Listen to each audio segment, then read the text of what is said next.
Daily The Brief with Danny Marie, where podcasting, AI, and pop culture meet.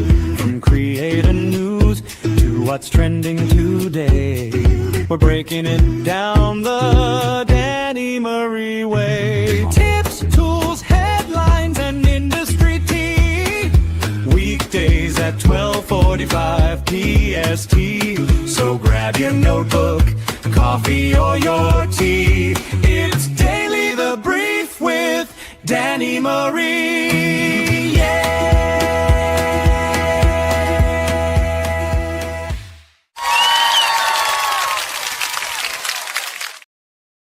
Happy Tuesday. I am Danny Marie, and I'm here every day, Monday through Friday, 12:45 p.m. PST. I help businesses and creators use podcasting and marketing as a tool that they can establish trust with their audience with, turn their listeners into customers through clear content strategies, systems, and training. And by the way, if you are a business or advertiser, I can also help you get in front of the right audiences so you can increase your scale, sales, brand awareness through podcast promo, creator partnerships, and live activations. Also, since I'm on the topic, please note we do have the Street Team for Hire promo going around across all social media, and more information may be found on our website, hostcityhustle.com. You guys, I have so many different things going on, so many different things in the furnace. We're cooking it up. It is festival season.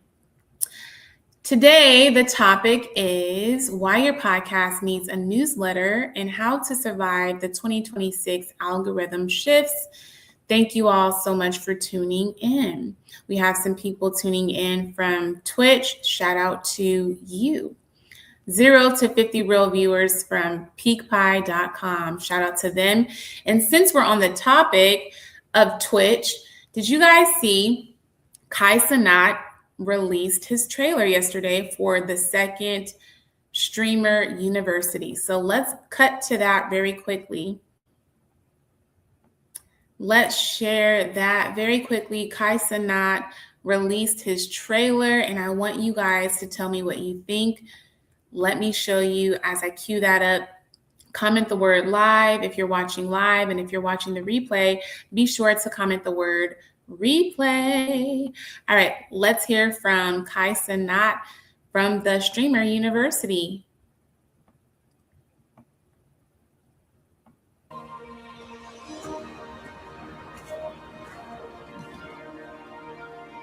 Streamer University. It's good to be back. Where's everybody at? It's application day. Hold on. What the hell? Hello? Anybody home? It's application day. What we doing?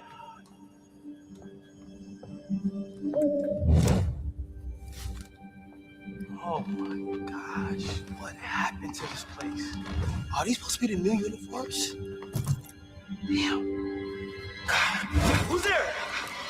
Is that you, God? Shh. Chris, what are you doing in there? They're everywhere. Huh? They're everywhere. Oh, why is nobody here? They taking over. Ooh. Stop saying that. You're gonna upset them. Oh! Chris, how are the delivery hours here?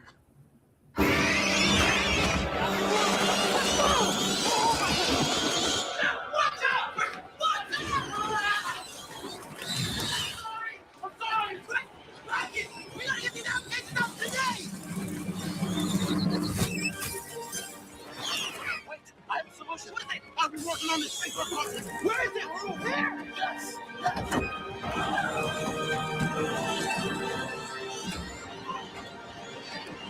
Are you guys able to see? I don't know if it's gonna work. What the heck is? I can't do it myself. I told you I'm not finished. I'm not finished. Guys, be careful. Don't worry. I got the papers. Don't worry. Guys, let's go down.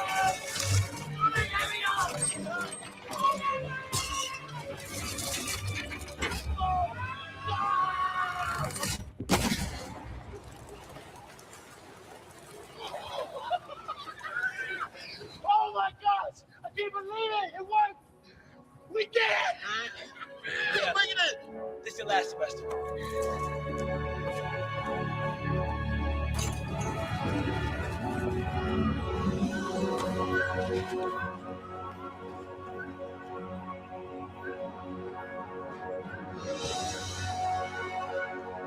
Yo, the marketing is How far crazy, in you your guys. Make sure you go to the website, Streamer University. Let us know in the comments section if you plan on applying to the university.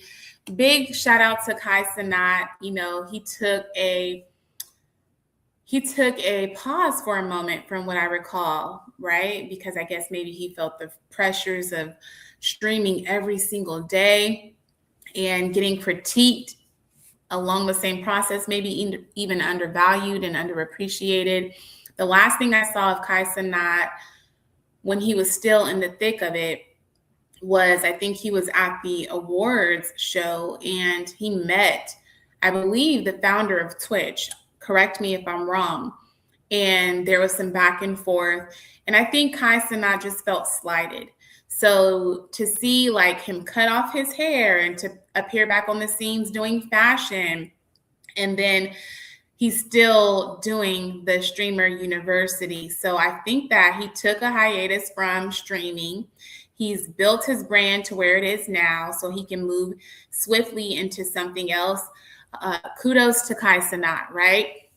So maybe it was all a ploy, and the gag is he was able to stop streaming so that he can move into something else that feels more sustainable, more long-term, and isn't so draining, right?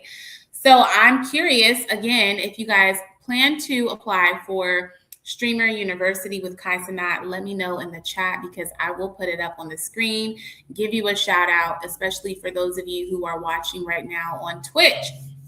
But again, I am Danny Marie, your podcast bestie. Every Monday through Friday, we're here live talking all things podcasting, all things AI, and we sprinkle in a bit of pop culture. So we talked about Kai Cenat.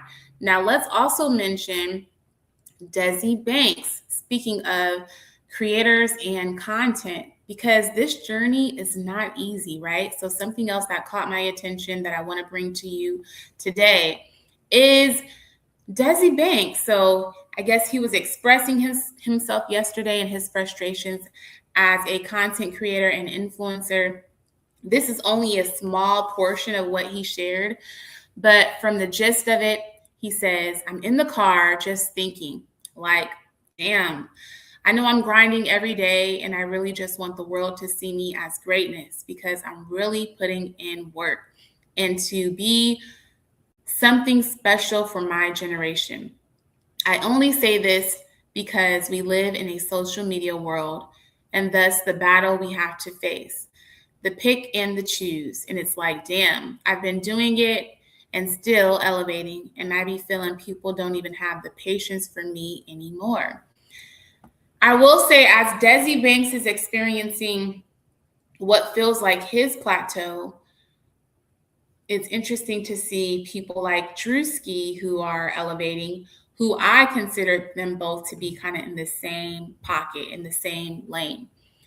I saw Desi doing a lot of these skits first, and then it seems like Drewski has elevated and surpassed that. Not to say that, you know, there can't be both, but I do find it interesting how we amplify one person while somebody else is equally putting in the same amount of work. Same thing going back to Kai Cenat, right? Kai Cenat, and to me, the same person in his boat was, what is his name? The Speedy guy, who's been in Africa taking over the world and traveling, right? I choose speed, if I'm not mistaken. So these young cats are a little younger than me, even though I look very young. I'm 40 years old, so I'm a millennial, and I don't quite know exactly all of it is to know, which is why I'm here learning and sharing with you as I'm learning. But I show speed, and Kai Cenat to me were in the same boat.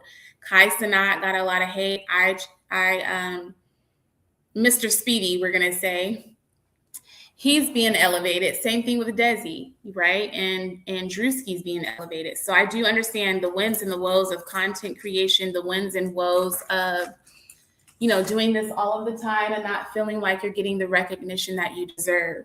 If you guys are feeling that, let me know, because I am just a small fish in the pond, right?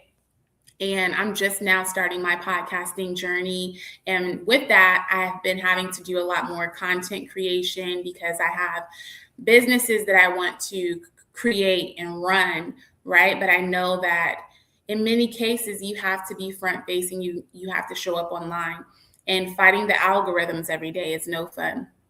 So this is why I'm constantly here educating myself on these very interesting topics while also educating some of you. So if you're feeling the fatigue, you're not alone. Desi, Kai, Cenat, and others. But of course, we all like to look at things with a bit of optimism. So some person who is getting a lot of headlines and headway right now is Mr. Marlon Wayans, right? So he released the fifth Scary Movie. Now, some of you young folks may not know anything about Scary Movie because I saw somebody yesterday put up a post like, what is this with the trumpets playing in the background? Like, it was very alarming. He said it was a poor taste of a movie. But for those of us who were raised on Scary Movie, the franchise, we kind of understand Marlon and his brother, the Wayans, and their sense of humor, right? So we get it. But if you don't know, I'm going to share with you some of the updates regarding this movie. So the box office Scary Movie starts strong with $24.7 million on Friday. So that's Friday of last week.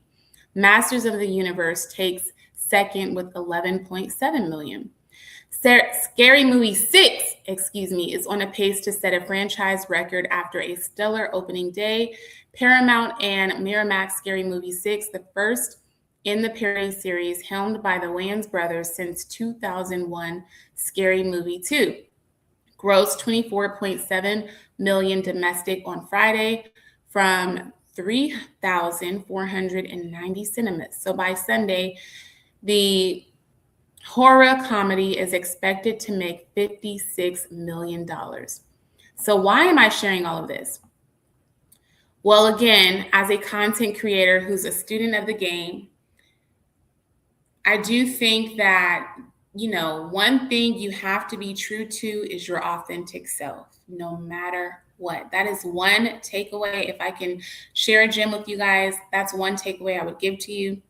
That some people may not get your sense of humor. In the case of the Wayans brothers with their sixth movie of the Scary Movie, some people won't recognize you and see you for who you are and your greatness in the case of Desi Banks. And then sometimes you have to show people who you really are, even if that means pivoting. In the case of Kai Cenat with the Streamer University, who we didn't see for a while until he recently stepped back on the scenes. And now he's continuing on his path with the Streamer University. So all of that said, let's get into the crux of the conversation today. Again, I'm here to share information regarding podcasting, of course, as your podcast bestie with my own podcast, and a coach and strategist in podcasting, and then sprinkle in some AI because that's the talk of the town these days.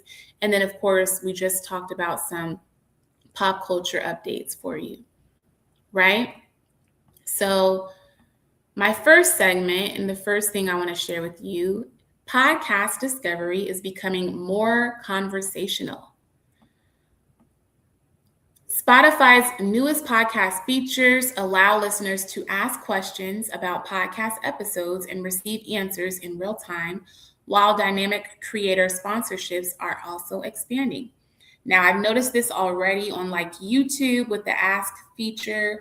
Not sure if you noticed it, but it is something very similar. Why does this matter for podcasters? Podcast discovery is shifting from find me a podcast to answer my question. The content that performs best may increasingly be content that AI can understand, summarize, and surface. Here's the opportunity for podcasters. Make sure that you create episodes that answer specific questions. One of the things that I like to do, and I've shared this with you guys in the past, I will sometimes, when I'm hitting like a roadblock and I can't think of anything to talk about, I'll go to YouTube Studio, right? I'll go to the inspiration tab to find out from my list of conversations what YouTube suggests that I do next. It will give me a list of ideas. In fact, this was one of them. The conversation about newsletters. So you do that, and then you go over to like a Gemini or a Chat GPT and you say, hey, you take everything that YouTube told you in terms of how you can structure your episode, copy and paste that into a Gemini or a Chat GPT. But I would say also add, make this useful for SEO or AEO, right? And then it will draft up and give you all of the keywords, give you the title, give you a description, add some hashtags, and all of those things. So again, create episodes that answer a specific question. Again, my word of advice would be ask YouTube to give you SEO titles, AEO titles. You can also use the cheat code to say, answer a question with a question in the title. Or sometimes I like to add quantifiers in my title. Or sometimes I like to be specific, like using numbers, like 8 ways to monetize your podcast, or how you can start a business in 2026, things that make it feel relevant to the time, right? Examples also could include, how do I start a podcast? How do I build a community? And how do I monetize a niche audience? Specificity improves discoverability. Moving right along, video continues to influence podcast growth. Industry reports continue showing strong growth in podcast consumption and video podcast adoption, especially among younger audience. So you know what? Speaking of younger audiences, I wasn't going to make this announcement, but I am today. My baby boys are starting their own podcast. So more to that coming down the pipeline, but I'm so excited for them. This is something that I encouraged, of course, but a lot of it, like, they'll sporadically feel like they want to record on their own terms and they say what they want to say. And I just put the camera up. Sometimes I don't even have to do that. So look out for that. My 2 baby boys, who are 6 and 3, one will be turning 4 in the month of July. So look out for their podcast, especially if you have little kiddos. I have 2 boys, so it's probably going to be very boy-centric, toy reviews, or, you know, what they did today. We're starting our own little business. You can find more information on our business on boymomsclub.com. But yeah, it's so exciting to hear that younger audiences are now tuning into podcasts as well, because I personally have 2 little people that are going to start their own podcast. So audio is still important, you guys, but podcasting is increasingly becoming a multimedia experience.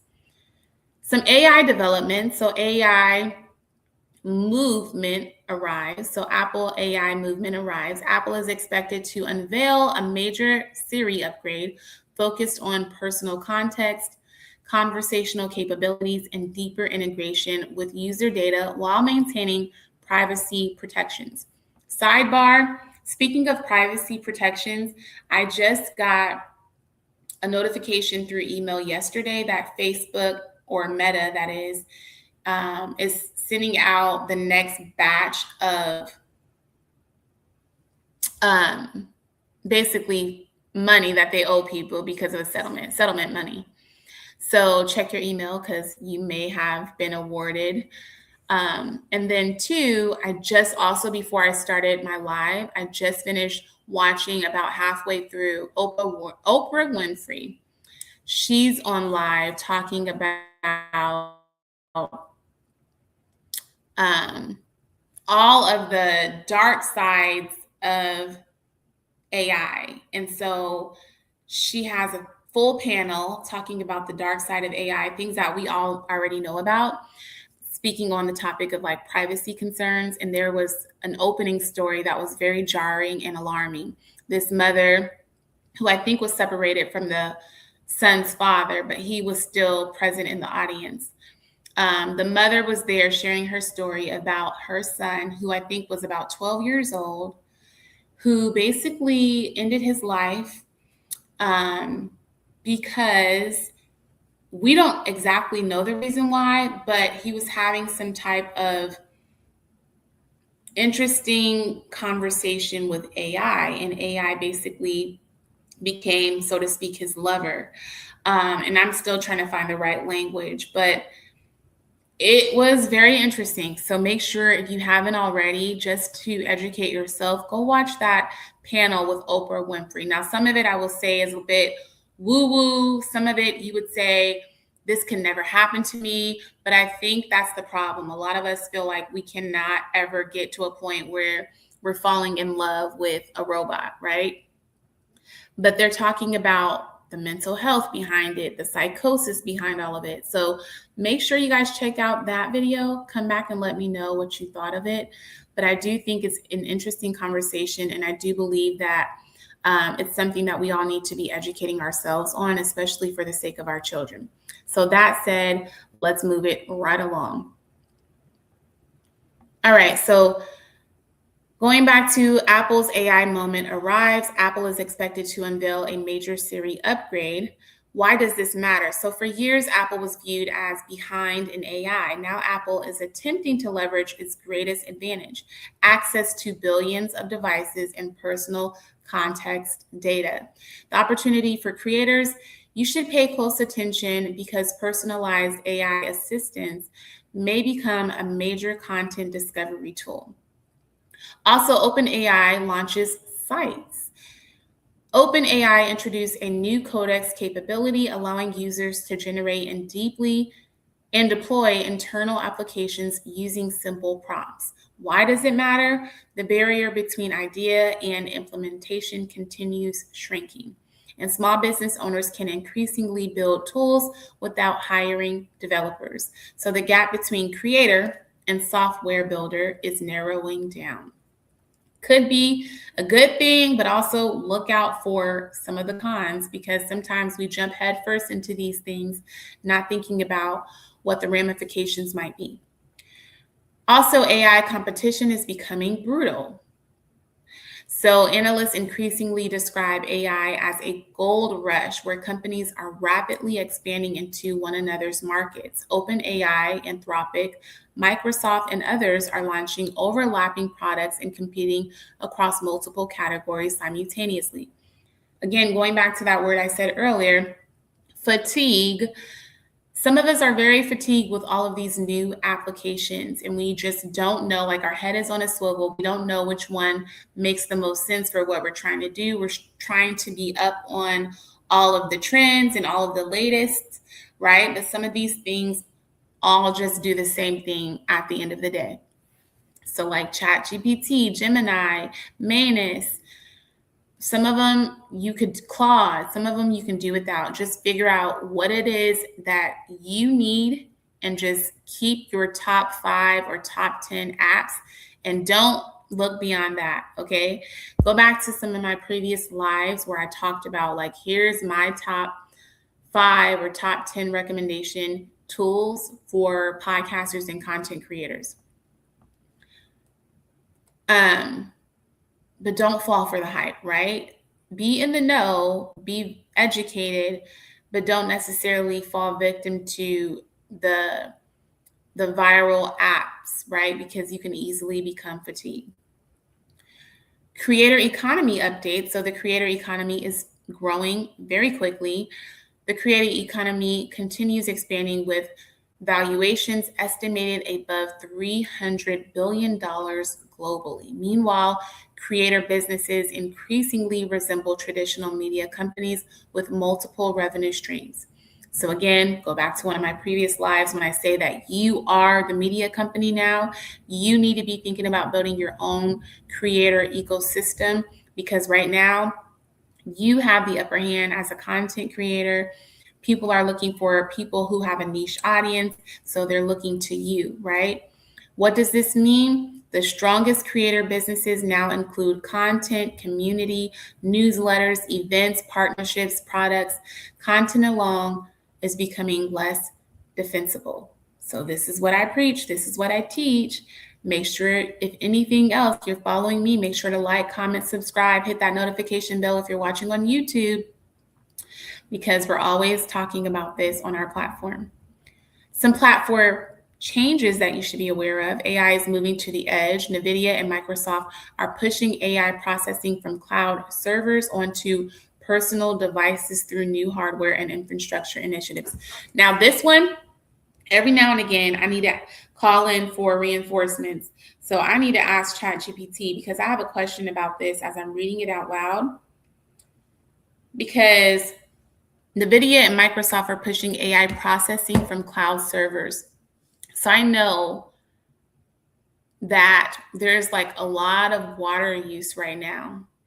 And in fact, even here in the state of Washington, we're starting to see on the news where the water supply and the quality of the water is diminishing. And I know anytime that we use like a chat GPT, it's taking up bandwidth in the servers. So I'm curious, how is that now going to impact our personal devices, hardware, and infrastructure?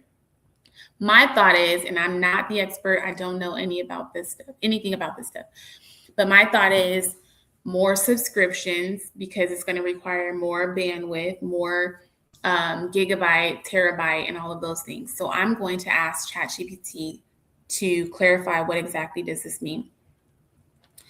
Hey, chat, we're speaking to our live audience. Say hello. Hello, everyone. Whether you're tuning in from your living room, your car, or a walk outside, I'm glad you're here. Let's dive in. No fluff, just real talk. So I was reading to them something that says NVIDIA and Microsoft are pushing AI processing from cloud servers onto personal devices. And remember, like a week or two ago, I was asking about the water supply. I was asking about bandwidth, gigabyte, terabyte. So it sounds like there may be a new type of subscription. There's going to be more bandwidth on our phones and personal devices, but help me make sense of all of this. All right. So what's happening is that the heavy lifting, those big AI computations that used to happen far away on cloud servers, are starting to shift closer onto our own devices. But to pull that off, devices will need faster connections, larger data allowances, and probably more powerful chips. That's where the whole bandwidth and subscription part comes in. You're likely going to see upgraded data plans or subscriptions that give you the speed and capacity to handle all that processing. In short, your phone's about to get supercharged, but your bill might get a little supercharged too. Yikes. And then I noticed in the state of Washington, our water supply in the quality of the water is kind of diminishing, or I don't know a better word for right now, but does that have any correlation? Because again, we talked about this before. Every time we're using like a chat GPT, we're using the water. So water supply and quality aren't directly tied to using AI tools like ChatGPT. When we talk about AI needing resources, it's mainly electricity and internet bandwidth, not water. Now, some data centers that power AI can use water for cooling, but that's a separate issue and on a bigger industrial scale. So your water worries are more local infrastructure stuff. Think pipes, treatment plants, and environmental factors, not your AI chats. Okay, then tell me why and how are we using water every time we use ChatGPT? We aren't literally using water when we chat. I think you might be mixing up two different conversations. The only indirect water usage is when big data centers cool their servers, but that's far removed from you sitting on your phone. When you Okay, well, explain that, the servers and the water supply. Let's not gloss over it, honey. Let's tell the truth to the people. All right, real talk. Those massive data centers that power AI models, they do use water, mostly to keep the servers from overheating. It's part of the infrastructure, and yes, it's a sustainability concern, but it's happening on a giant industrial scale at data centers, not every time you type. So while AI growth means more data centers and more water usage overall, your phone isn't draining the local reservoir. Promise. Okay, fair enough. Touche. All right, thank you. Tell the people bye now. You heard it here, folks. Stay sharp, stay curious, and until next time, take care. Bye. Okay, it's the cooling down. Got it. All right. So the future audience experience will increasingly happen through intelligent devices rather than traditional apps. That to me sounds alarming. Sounds like I'm going to be reporting back on that and explaining that a bit further and doing my own research. I suggest you do that too. You guys, if you haven't been paying attention, we're turning into a subscription model industry, right? And everything from our cars will be subscription, our TV, our apps are already subscription based. Everything is going to be subscription based. I cannot even fathom what things will look like in like 20 more years. Like if you don't pay your subscription, I know you guys have seen the movies, right? That if you have your chip and you don't have enough on your chip in your wallet, your electronic wallet, then you won't be able to do some of the basic things, right? So it might seem all good right now, but I've said this in the past before, almost everything that was set up to be a convenience for us, we're facing the repercussions of it later. Everything that just seems all cute, hunky-dory, turns out to bite us in the behind, whether that's the microwaving of our food, whether that is, how our food is getting processed and handled in the whole food pyramid ecosystem, in the whole processing of, with the subscriptions and TV, electronics, and AI, all of it is becoming detrimental to how we live and the sustainability of Earth, right? But anyways, again, that's beyond my pay grade. Chart movers, fast rising categories. So things that, again, you should be paying attention to, especially as it relates to podcasting, AI implementation. So if you're not thinking about that, you should be talking about that on your podcast. Small business growth. These are conversations that people are actually interested in because we all know you need about 7-8 revenue streams. So people are trying to find every side hustle, every business that they can get their hands on and try to create something to provide for their families. Entrepreneurship, wealth building, productivity systems. Why these categories win? People are shifting from curiosity to real life application. They don't want more information, they want better outcomes. Events to look out for: Apple's developer conference. AI announcements may influence how millions of users interact with information, search, and personal assistance moving forward. Why does this matter? Any major shift in search behavior eventually affects content discovery. Podcasters should look out for this very closely. Some viral conversations that are happening. Everything is becoming an AI platform. One of the strongest conversations emerging today is the idea that every major technology company is trying to become a complete AI ecosystem rather than a single purpose tool. Why this should resonate? People recognize a familiar pattern. This is similar to what happened when social media platforms expanded, smartphones became ecosystems, cloud computing became infrastructure. All right, you guys know we like to do a vocabulary word of the day. So I'm going to check the chat while also sharing with you our vocabulary term. Why is this important? Because we need to be educating ourselves. Some of you guys may know this stuff. Some of you guys are falling very behind. All right, so I'm going to drop this in. The vocabulary is platformization. Platformization. Sounds so weird. I can't even say it properly. Some things you can look at it like a million times and can never still spell it the correct way. And sometimes you know a word, but it just doesn't roll off your tongue. So I'm going to share this while also asking chat. Hey, chat, we're back at it. Please tell us, what does platformization mean? Platformization is basically when more and more of our activities, whether it's communication, business, entertainment, or work, start happening on digital platforms. Think of how you don't just use a single app. You rely on whole ecosystems like social media platforms, cloud workspaces, or app stores that shape how you do things. The platforms become the gatekeepers and infrastructure for your daily life.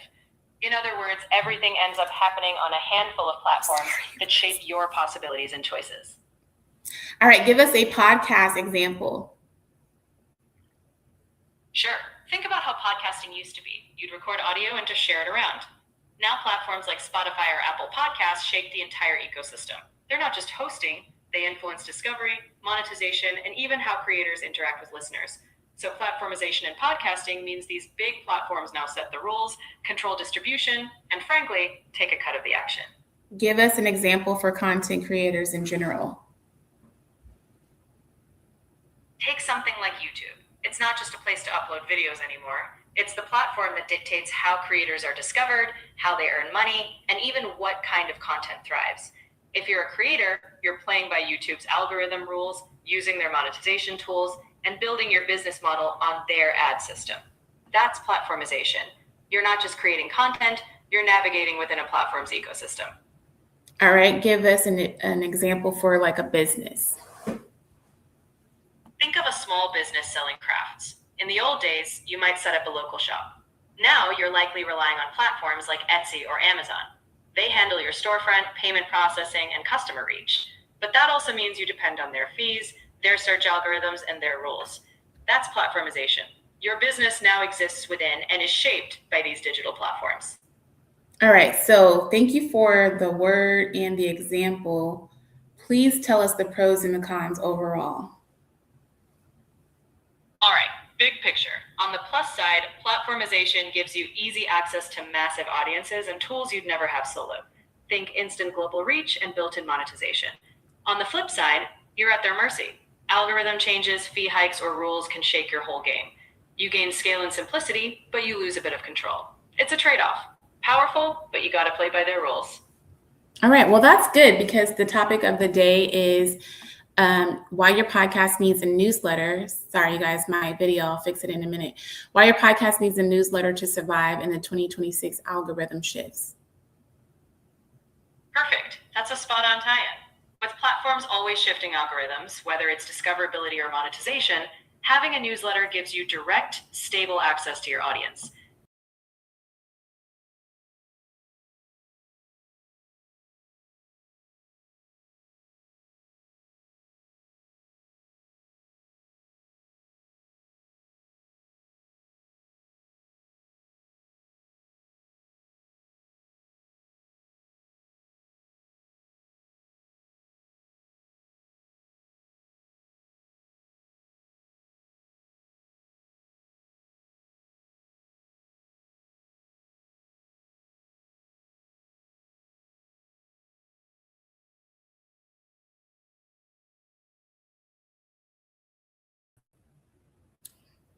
Every time we be talking that real stuff, something like that happens. So Drewski is on a roll. I know that's right. So platformization. Okay, now let's focus, since we talked about it, let's talk about the topic of the hour. So we're about 30 minutes in. For the remaining of the time we have together, let's get into the crux of the conversation. So you guys, yesterday I talked about, what did I talk about? Or the other day, actually, I talked about comparing different private community platforms. And I mentioned in that live that we would eventually come back to this topic about Substack, because I think Substack is more in the vein, even though you can create your private community, I think it's more in the vein of newsletters, right? And we just heard about platformization and the fact that there's some pros and cons for having to rely solely on all of these platforms to operate and run your businesses. While I do understand the cons, and I agree, it does give you the ability to reach more people, right? And then hopefully, as you're building community with these people, you're able to pull them into, joining your email list. And this is where you start to think about where you're cultivating that audience and that email list. It's likely through something like a newsletter. So we're going to talk about Substack, Mailchimp, and Beehiiv, because I think these are the top 3 contenders when it comes to newsletters for your audience. All right, so let's get into it. And let me shout out again some of the people in the audience for the comments. It's not letting me click. It's not letting me click. All right, Drewski is on a roll. Yes, he is. Desi isn't as good as Drewski. Touche. Niche down. I encourage it. I think that if you're not niching down, especially in 2026, you should not be on social media if you don't have a purpose to, move people to something or build your own community or building for a business. You should not be on social media just cavalier. Like, even people on social media as content creators should be operating a business and niching down. You should know your audience, be protecting your IP, and you should be doing everything with a purpose. All right. And one thing I own, and then she says, I only use Claude. I know it's so hard and tricky. Especially for those of us who started off, like the OG people who started off on ChatGPT. Now, there is a way that you can take all of your history from ChatGPT and move it over to Claude. That may be something that I teach down the line, probably within my own community. So again, you have to be following or a member of one of my communities in order to get the playbook, but you are able to take all of your chat history.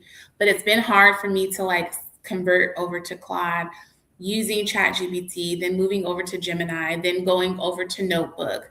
So Claude and Manus, they're tucked away somewhere back here, but I do use them. I do use them occasionally, especially when I want to create something like an ebook or something that looks really pretty, right? For the aesthetics, I'll go over to Manus or Claude. And Claude Cowork, I hear, is busting down. So I haven't even had a chance to fully explore Claude Cowork because I'm just so invested in ChatGPT. And again, my top five, Honeybook, you know that. ChatGPT and Gemini are kind of neck and neck for me. StreamYard, and this is as a podcaster. What do I need? Marvelism, and the last one escapes me, but I've talked about it in my lives before. But in terms of what do I need to be successful, those are generally it. But yeah, Claude Cowork, I hear, is the top contender right now, especially since the Cowork came on the scene. Nonetheless, let's get into it. Why your podcast needs a newsletter to survive the 2026 algorithm.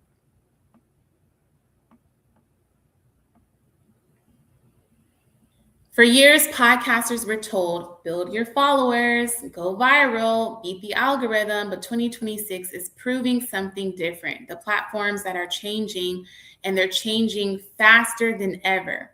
AI is changing discovery, search is becoming conversational, algorithms are becoming personalized, and creators who don't own a direct relationship with their audience are vulnerable. Why does this matter? Spotify is becoming an AI discovery platform. Apple is building AI directly into Siri. OpenAI wants ChatGPT to become an operating system. Microsoft wants AI agents making decisions for users. And what happens when people stop searching manually? The answer is they need a way to communicate. You need a communication channel that you own. That channel is email. The newsletter is the new home base because social media is rented land, podcast apps, rented land, YouTube, rented land. The newsletter, lease to own. We'll say lease to own. If YouTube changes tomorrow, your email, you can email your audience. And this actually happened to me before. I lost my Facebook group that I was growing. We had about 3,500 members, no longer had the ability to do anything in that group. So it's basically dormant. Luckily, I was building a backup Facebook group. And then I did also have an email list so I could tell people, hey, this is the change that took place. We're pivoting and this is how, right? So you can email your audience in the event that something happens. If YouTube was to change, if Spotify was to change, if Facebook kills your reach, you can email your audience. The newsletter becomes your insurance policy. All right, so let's break down the 3 newsletter apps that I recommend, because I've had experience and I won't talk about things that I don't have experience with per se. Now, if I do, I'm going to ask ChatGPT, as you guys saw. Mailchimp. Mailchimp is best for traditional businesses, local businesses, service providers, customer databases. The pros to using Mailchimp: strong automation, customer journeys, CRM style functionality, and it integrates with almost everything. Some of the cons: it can get expensive, less creator friendly, and less opportunities for growth, right? So we would rate it a 7 out of 10.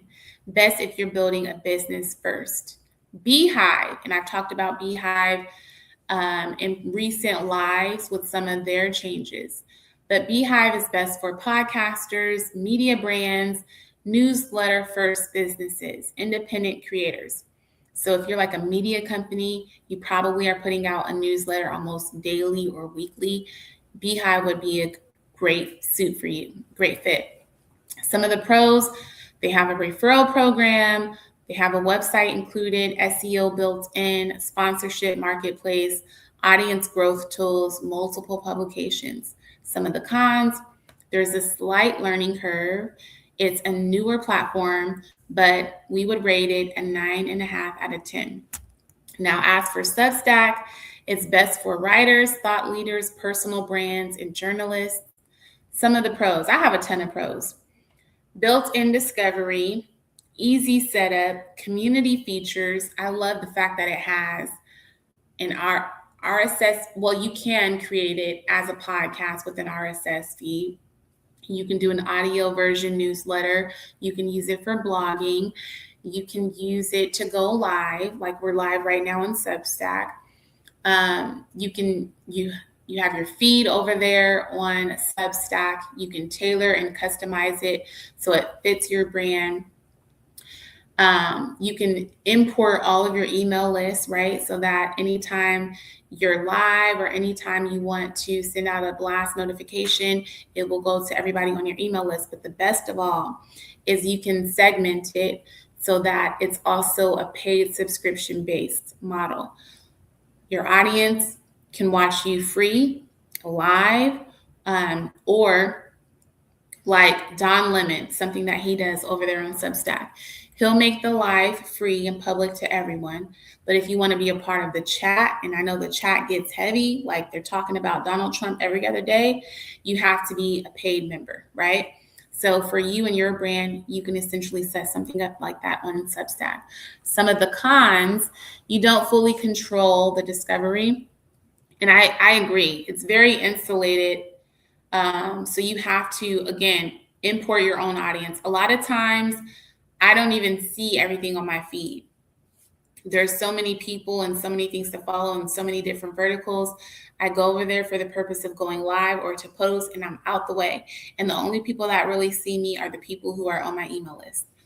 It's less advanced automation and harder to segment your audiences.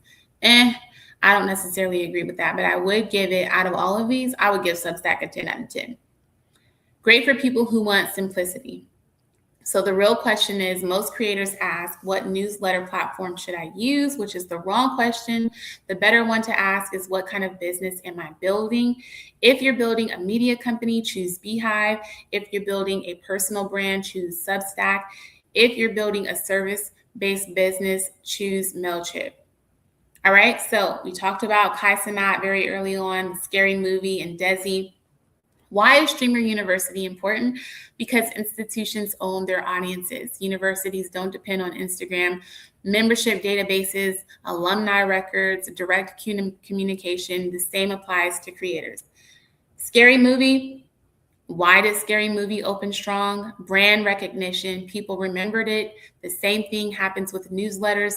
The goal isn't just to get subscribers. The goal is to become a brand people look forward to hearing from. And in the case of Desi, who feels like he's hit a plateau, no better way than to reconnect with your audience and get revived. If you have something like a newsletter and you're using Beehiiv or Substack to connect, something like that would get so much attention, right? And it's like a call in to all of your people who you know are your avid supporters, letting them know the frustrations of content creations, but to also be reaffirmed by your audience. So with all of that said, the biggest mistake that podcasters will make in 2026 is assuming subscribers equal ownership. A podcast subscriber belongs to Spotify. A YouTube subscriber belongs to YouTube. An email subscriber belongs to you. And in an AI-driven world where algorithms decide more and more of what people see, owning the relationship may become the most valuable asset a creator has. All right, you guys, that is all. Again, thank you for tuning in. We'll be back tomorrow, 12:45 p.m. PST. Let me know what other things we should talk about. What other things are you curious about? We can turn that into a whole conversation. Last thing I'll leave you with is, and I know someone reached out to me through email, and that is where I do after my live. I'll respond to emails and all of those things. So last thing is, if you are interested, we are doing street team promo, street team for hire. We are going to be boots on the ground. We're going to be in Puyallup, Bellevue, Olympia, and Seattle for the FIFA World Cup. We have, they literally, let me take this off real quick. They literally just painted the top of our Space Needle. I got to show you guys because I'm not even going to do it any justice. Of course, I'm going to show you from my website. Oh, city hustle. That's our theme song. Oh, oh, oh, oh, oh. Okay. We hustling, whole city. We hustling, moving, whole city. Oh, I just love my song. I might even show you guys my song. This is where the ADHD kicks in. I'm not clinically, okay, but I'm just saying. What else would you call it? I'm all over the place now. Sorry, it looks like I froze for a second. They just painted our Space Needle.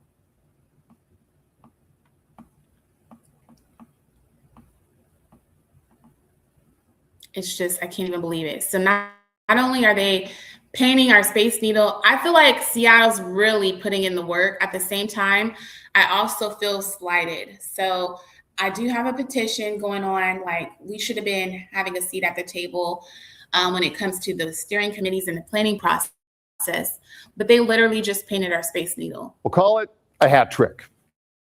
The Space Needle got a makeover ahead of the World Cup next week. Check this out. The top of the landmark has been transformed into a giant soccer ball as the city welcomes thousands or hundreds of thousands of visitors for the games. Crews worked 600 feet above the Seattle Center to apply that design. Seattle hosting 6 World Cup matches starting June 15th with Belgium versus Egypt. All right, so that's bananas, right? What does all of that mean? It means that as someone who is a podcaster and a content creator, I am going to be in all of the fanfare. So we have about 6 different locations between the furthest north and the furthest south, right? We have the biggest fanfare setups. We have the big dynamic inflatable screens. We're doing watch parties with all of the food vendors, and all of it's free. I'm actually volunteering for at least one of them, but I'm going to be in the mix. And with that, I'm also looking for other creators who also want to collaborate, and we're going to be boots to the ground. So we are going to be passing out flyers on your behalf for the people that you can't reach out to. So if you have a business that you would like to be highlighted, we're going to be doing live streams so we can have your business a part of the live stream. Talking about your business on the flyers, including you in the recaps on our blog, talking about you on the podcast when we do a recap as well. So many different ways to help promote and amplify your business. So if you're interested, whether that is as a business or service provider, definitely get in touch with us at hostcityhustle.com. Or if you are a content creator and you want to be a part of the Street Team Squad, reach out to us. Like you heard, our first match is on the 15th. So we're excited. It's kind of crazy out here. Like we just did a whole bunch of renovations in Seattle, including the Space Needle. It's going to be beautiful. It's going to be a time. A time will be had. But let me also very quickly, if I can, if you guys don't know, and this has been a question before, how do I make songs for my podcast that are commercial free? Suno might be an option, but you do have to pay. But what am I looking for? I have to play on the exit my Host City Hustle song.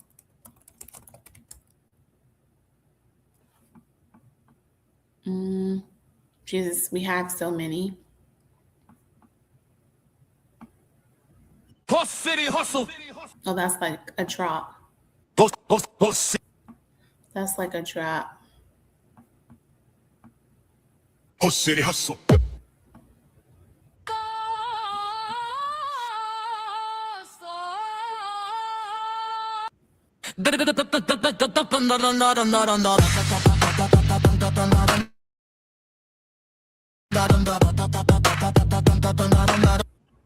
You guys, this was so impromptu, so I don't even know which one it is. But let's see. Host City Hustle. Host City Hustle. Host City Hustle. Host City Hustle. Heck no. No. Oh, City Hustle.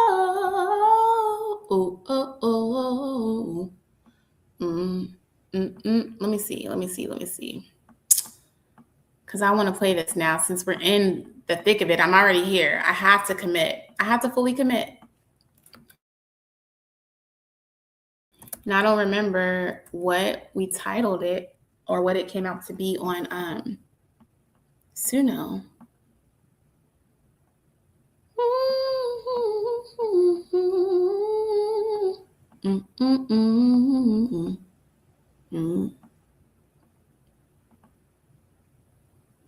Oh, you guys. All right. So on this live, what I will do is I will find it and I will include it. But I also talked about this as well. One way that you could also, if you're a content creator, but you don't want to be physically there, you can create a Suno playlist, put that on a loop on your YouTube channel. And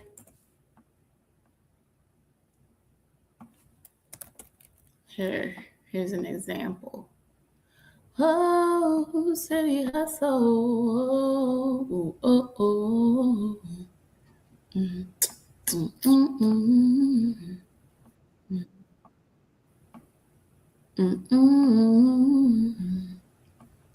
Okay, here. This is what I mean. This is not the song. I'm disappointed, but I don't really remember.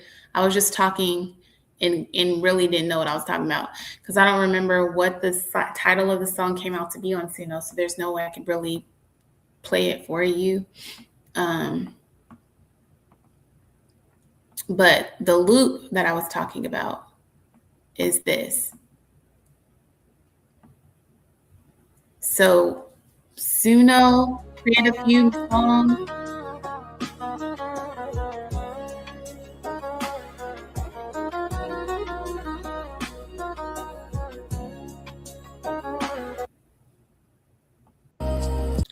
But yeah, you guys, I'm out.